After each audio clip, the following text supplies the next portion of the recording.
Launch X431 PAD VII Serial Number Incompatible Solution.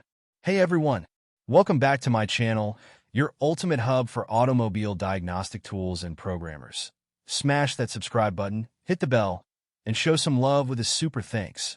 If your Launch X431 PAD VII shows a serial number incompatible, reload software error, and fails to connect to the VCI using the intelligent identification option, here's how to troubleshoot and resolve this issue.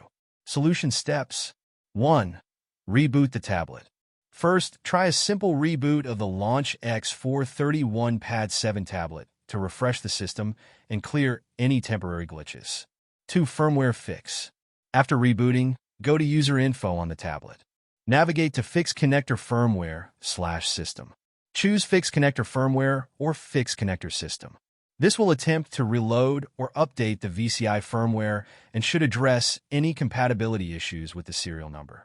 After performing these steps, check if the VCI now recognizes the tablet correctly and allows connection to the vehicles using the intelligent identification option. If the issue persists, you may need to consult launch support or reinstall the software entirely to resolve any deeper software compatibility issues. Thanks for watching. If you enjoyed the video, give it a thumbs up, leave a comment, subscribe, and hit that super thanks button. Until next time, happy diagnosing.